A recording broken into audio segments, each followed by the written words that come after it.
आज हम alphabet D के वर्ड्स याद करेंगे। सबसे पहला वर्ड आज का हमारा है डी कैंप। राहुल जी, अगर इस वर्ड को हमें वोकैब्युलरी प्रोसेस से याद करना है तो कैसे याद करेंगे? डी ई से कोई वर्ड स्टार्ट होगा तो डी ई जो मेरा है वो स्टार्ट कोऑर्डिनेट है और डी के लिए मेरी कैरेक्टर आएगी दीदी। सो जब भी वर्ड डी से शुरू होगा आपको रिप्लेस करना है दीदी से। तो वर्ड है डी कैंप। सो आप देखते हैं पासवर्ड डी से आगे दीदी, कैंप को मैंने कैंप बना दिया। मीनिंग है चुपचाप चले जाना, गो अवे सीक्रेटली। तो आपको पिक्चर में दिखाई देगा दीदी को एक मेजर कहता है कि चुपचाप कैंप में चले जाओ और दीदी बिना कुछ बोले चुपचाप कैंप में चली जाती है। तो हमें याद हुआ डी कैंप का मतलब क्या हुआ, गो अवे सीक्रेटली, चुपचाप कहीं चले जाना। राहुल जी, हमारा अगला वर्ड है डिबार। इसे हम कैसे याद करेंगे? देखिए, डिबार वर्ड का मतलब होता है to stop someone to doing something, कुछ करने से किसी को रोकना। फिर वही बात बोलूंगा, डी से मेरी कौन कैरेक्टर आ गई, दीदी, आपको पहले से पता है।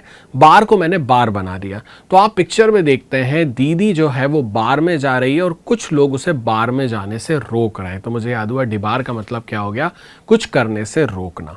फिर वही बात बोलूंगा, अगर मान लीजिए इस वर्ड को कहीं भी देखते हैं, सिर्फ वोकैब्युलरी को लॉक से ओपन कर देंगे, दीदी और बार, तो याद आएगा दीदी बार में जा रही थी तो क्या हुआ था, उसको वहां रोक लिया गया था।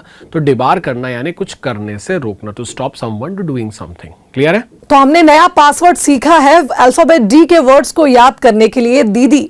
हमारा अगला वर्ड राहुल जी अब हम याद करना चाहते हैं जो कि है डर्थ। इसे हम कैसे याद करेंगे? देखिए, डर्थ वर्ड का मतलब होता है स्कैरसिटी या कमी।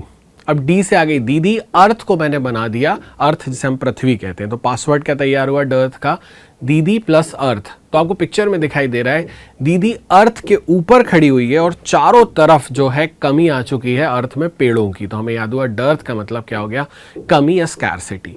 अब फिर बात बोलता हूं वहीं पे कि अगर मान लीजिए ये वर्ड कहीं भी देखते हो तो सिर्फ वोकैब्युलरी से ओपन कर देना, दीदी और अर्थ, तो याद आएगा दीदी ने देखा अर्थ में क्या हो गया था, स्कैरसिटी हो गई थी, कमी हो गई थी, किसकी, पेड़ों की। तो डर्थ का मतलब क्या हो गया, स्कैरसिटी या कमी।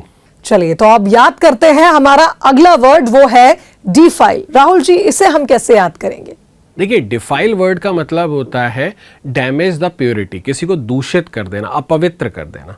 तो दी से कौन आ गई, दीदी, फाइल से फाइल। तो आप पिक्चर में देखते हैं दीदी जो है एक फाइल रखी हुई है और उसके ऊपर स्पिट करके थूक कर उन्हें अपवित्र कर देती हैं।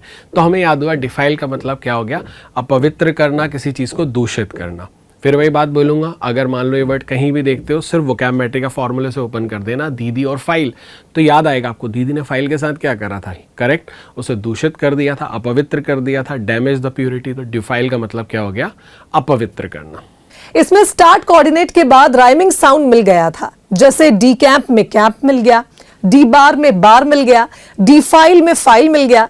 लेकिन कई बार ऐसा होता है कि हमें राइमिंग साउंड नहीं मिल पाता, जैसे वर्ड्स हैं इनकैंटेशन, इंसेप्शन, या फिर हम वर्ड की बात करें रूडिमेंट, इसमें हमें कोई राइमिंग साउंड नहीं मिल पा रहा है। ऐसे में इन वर्ड्स को हम कैसे याद कर सकते हैं? वोकैब्युलरी में जो हमने खोज करी वो 3 कोऑर्डिनेट्स की करी है, स्टार्ट कोऑर्डिनेट, डिस्टिंक्ट कोऑर्डिनेट और एंड कोऑर्डिनेट। सो अभी तक के एपिसोड में मैंने सिर्फ स्टार्ट कोऑर्डिनेट और राइमिंग साउंड पढ़ाए हैं। आने वाले एपिसोड में हम लोग डिस्टिंक्ट कोऑर्डिनेट भी समझेंगे और एंड कोऑर्डिनेट्स भी समझेंगे। मेरी आपसे सिर्फ इतनी सी बात है कि आप सिर्फ एपिसोड देखते रहिए, थोड़ा इंतजार करिए, आगे हम समझेंगे कैसे इन एंड कोऑर्डिनेट्स से हम उन वर्ड्स को भी याद करेंगे जिसमें राइमिंग साउंड नहीं मिलता है। तो हमारे जितने भी दर्शक हमारे इस कार्यक्रम को देखते हैं उनके लिए जरूरी है कि वो हर एक एपिसोड को देखें, क्योंकि हमारे हर एक एपिसोड में हम कुछ नया सिखाते हैं। राहुल जी, बहुत शुक्रिया आपका इस बातचीत के लिए। Thank you.